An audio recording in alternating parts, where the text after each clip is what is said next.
Candle বানানোর পর ক্যান্ডেলটিকে কোন দামে বিক্রি করবেন, এই প্রশ্ন অনেকের মনেই রয়েছে যে কোন কোন বিষয়ের উপর ভিত্তি করে একটি ক্যান্ডেলের বিক্রয় মূল্য হওয়া উচিত। আমাদের ইউটিউব চ্যানেলে অনেকেই কমেন্ট করেছেন, প্রিন্স শোসমি, শোভা বাগদি, আব্দুর রহমান, ওনারা জানতে চেয়েছেন যে কোন দামে একটি ক্যান্ডেলকে আমি সেল করব। সকলকে নমস্কার জানাই। ক্যান্ডেলের মূল্য নির্ণয় করতে আমি প্রধান তিনটি দিকের কথা বলবো। তার মধ্যে প্রথমেই চলে আসি কাঁচামাল। একটি মোমবাতি তৈরি করতে গেলে প্রথমেই যে যে জিনিসগুলো প্রয়োজন তার মধ্যে হচ্ছে মোম, সুতো, ফ্রিগ্রেন্স অয়েল, কালার, মোমটাকে গলানোর জন্য আগুন অথবা কারেন্ট এবং কর্মচারী। হিসাবের সুবিধার্থে ধরে নিলাম আপনি বাজার থেকে কোনো মোম কিনে আনলেন, তার মূল্য হলো মাত্র 100 টাকা। এটা আমি হিসাবের সুবিধার্থে বলছি, কারণ 100 টাকা কেজি কোনো মোমই পাওয়া যায় না। ওই 100 টাকা কেজি মোমের মধ্যে আপনার কোনো একটি মোমবাতি তৈরি করতে 100 গ্রাম মোমের প্রয়োজন হলো। তাহলে 100 গ্রাম মোমের জন্য আপনাকে খরচ করতে হলো প্রথমেই 10 টাকা।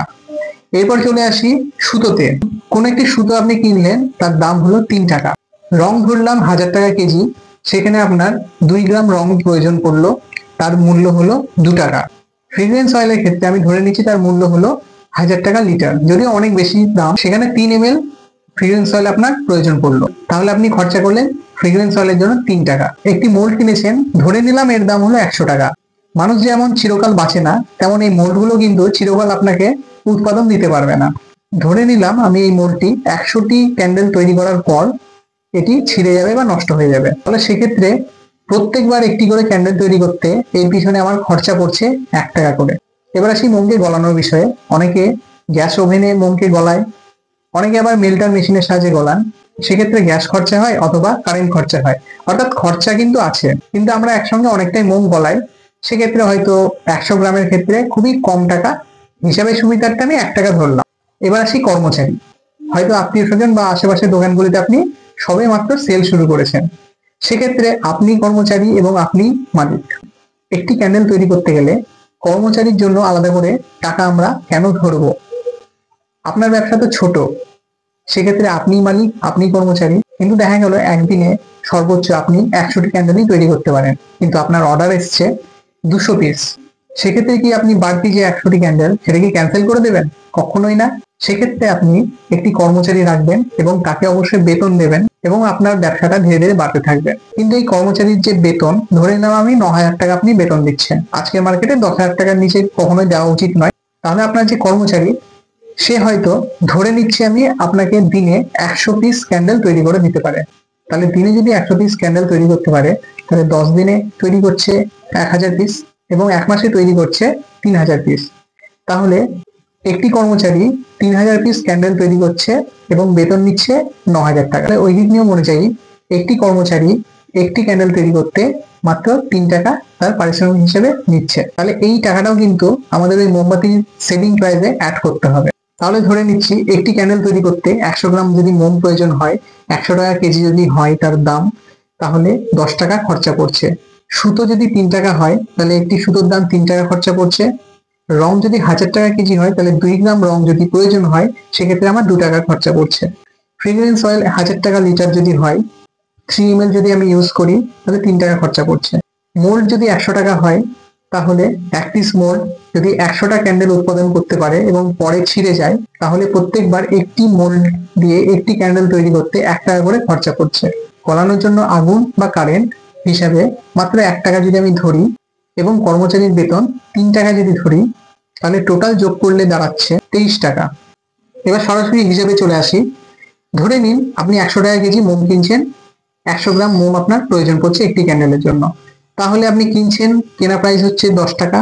আপনি 100% লাভ রেখে সেই মোমের উপর আপনি 20 টাকা বিক্রয় মূল্য ধার্য করছেন। সুতো আপনি কিনছেন 3 টাকা দিয়ে, আপনি সেই সুতোটা বিক্রি করছেন 6 টাকা দিয়ে। রং আপনি ব্যবহার করছেন 2 গ্রাম, তার দাম পড়ছে 2 টাকা, কিন্তু আপনি সেটার উপর 100% লাভ রেখে 4 টাকা হিসেবে রংটি ধরছেন। এগুলো সবই আমি হিসাবের সুবিধার্থে ধরছি, সবসময় জরুরি নয় যে আপনি 100% লাভ রেখেই সব জিনিস বিক্রি করবেন।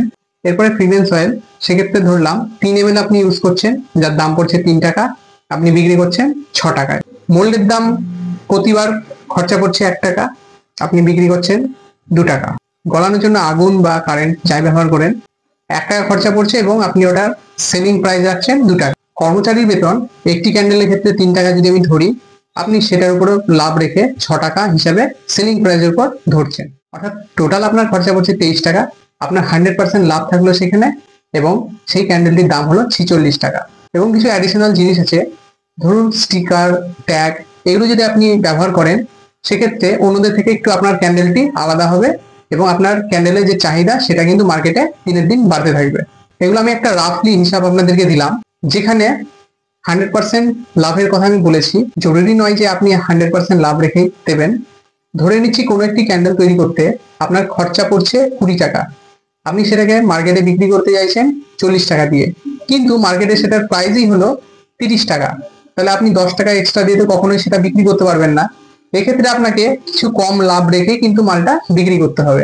এখানে আরেকটি কাজ করতে পারেন, আপনি যেখান থেকে 20 টাকা দিয়ে মালটা কিনে আনছেন তার থেকে বেটার যদি কোনো জায়গা পান যেখানে আরেকটু কম দামে এবং ভালো, অবশ্যই ভালো প্রোডাক্ট বিক্রি হয়, সেই জায়গাটার খোঁজ করে আপনি সেখান থেকে মালটা নিতে পারেন।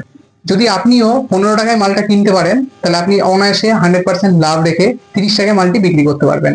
মোটামুটি এই দিকগুলো যদি আপনি ঠিকঠাক রেখে, মানে কর্মচারীর বেতন থেকে শুরু করে সমস্ত জিনিসগুলো যদি দাম ঠিকঠাক ফেলেন, তাহলে আজকে যদি 20 পিস বিক্রি করেন এবং সেই 20 পিসটা যদি 200 পিস বা 2000 পিসেও পৌঁছায়, সেক্ষেত্রে আপনার সিস্টেম সবসময় ঠিক থাকবে, আপনি কর্মচারীও বেশি নিয়োগ করতে পারবেন এবং ব্যবসাটা এগিয়ে যাবে।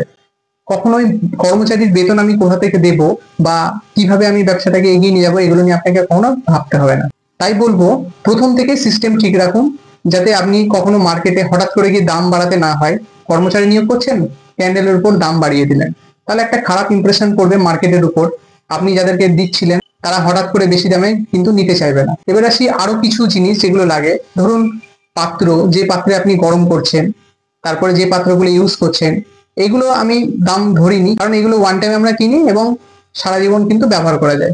আপনারা মোটামুটি একটা ক্যালকুলেশন করে কতটা খরচা পড়ছে এবং কত টাকায় বিক্রি করছি এই হিসাবটা কিন্তু প্রথম থেকেই খাতায় আপনারা নথিভুক্ত করে রাখবেন। এর ফলে পরবর্তীতে যখন আপনারা বেশি অ্যামাউন্টের ব্যবসা শুরু করবেন, সেক্ষেত্রে এই অভ্যাসটা যদি বজায় থাকে কখনোই আপনাদেরকে সমস্যায় পড়তে হবে না। তথ্যটা যদি ভালো লেগে থাকে তাহলে অবশ্যই ভিডিওটি একটি লাইক করবেন, কমেন্ট করবেন, এবং আর কি বিষয়ে আপনারা জানতে চান সেই সমস্ত দিকগুলো আমাকে বলবেন। আমি চাইবো সেই দিকগুলো আপনাদের সামনে তুলে ধরা। সবাই ভালো থাকবেন, সুস্থ থাকবেন, টাটা।